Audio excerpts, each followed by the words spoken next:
Hello welcome back to our channel ideas in my hub. నేను మీ లత. ఇవాళ మనం Konaseema special అరటికాయ పచ్చి పులుసు చేయబోతున్నామండి.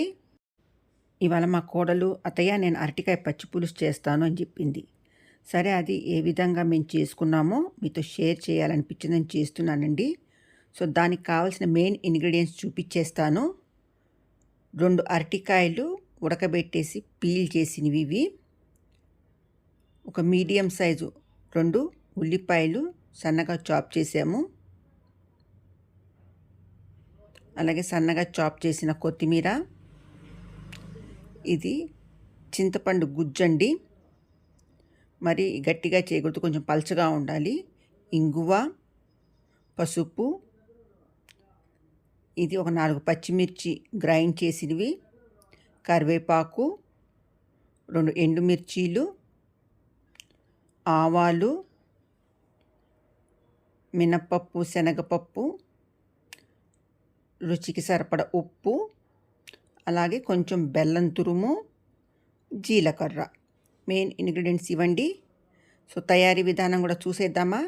చాలా సింపుల్ అండ్ ఫాస్ట్గా అయిపోయే రెసిపీ ఇది. ఒక బౌల్ తీసుకొని అందులో ఇందాక ఉడకబెట్టిన అరటికాయలు ఏవైతే చూపించానో ఆ అరటికాయలు మ్యాష్ చేసేస్తోంది చేత్తో. సో ఇది మ్యాషర్తో కూడా మ్యాష్ చేయొచ్చు, కాబట్టి ఇక్కడ చేత్తో మ్యాష్ చేస్తోంది.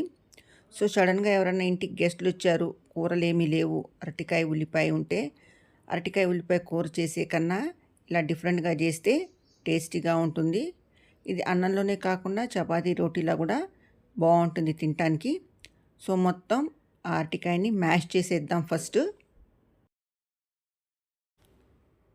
ఇప్పుడు అందులో యాడ్ చేయాల్సిన ఇంగ్రీడియంట్స్ ఆనియన్స్ సన్నగా తరిగినవి, అలాగే పసుపు, రుచికి సరిపడ ఉప్పు యాడ్ చేద్దాము.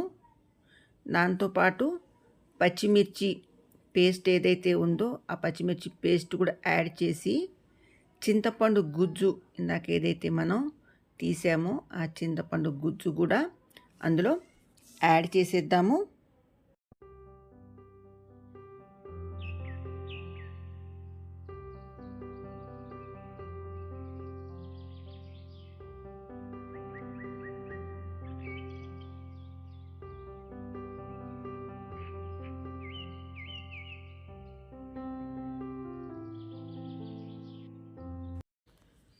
ఇక్కడ 2 అరటికాయలు, 1 కప్పు ఆనియన్సే కాబట్టి నాకు మొత్తం చింతపండు రసం పట్టలేదండి ఇక్కడ.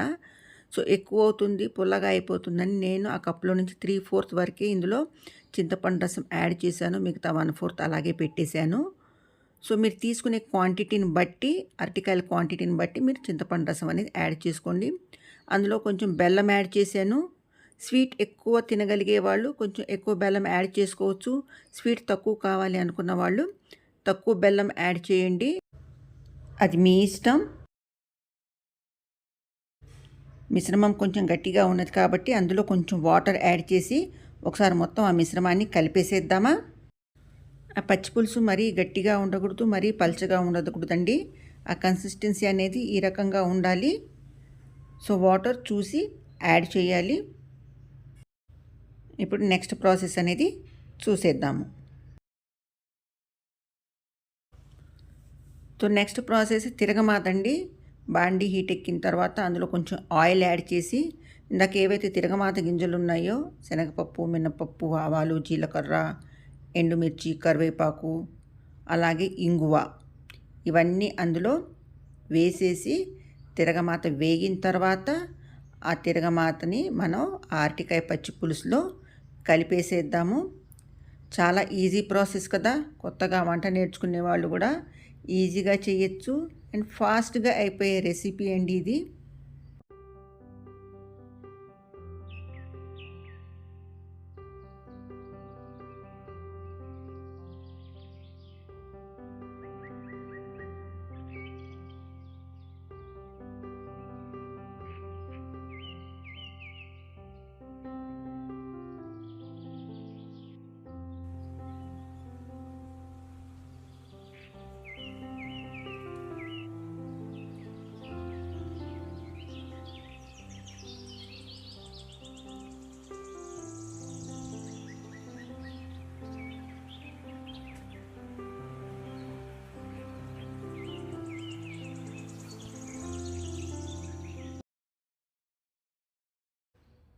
తిరగమాత వేగిపోయింది. ఇప్పుడు దీన్ని మనం అరటికాయ పచ్చి పులుసులో కలిపేసి అరటికాయ పచ్చి పులుసుని ఒకసారి మొత్తం తిప్పేసేద్దాము. వావ్! సూపర్ స్మెల్ అండి. అలాగే చూడటానికి కూడా చాలా టెంప్టింగ్గా ఉంది.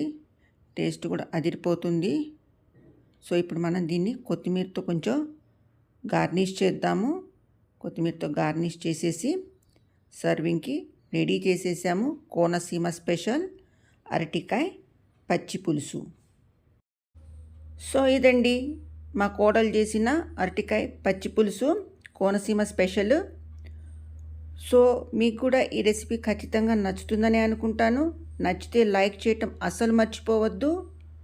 సో లైక్ చేయండి, షేర్ చేయండి and please silent viewer subscribe my channel.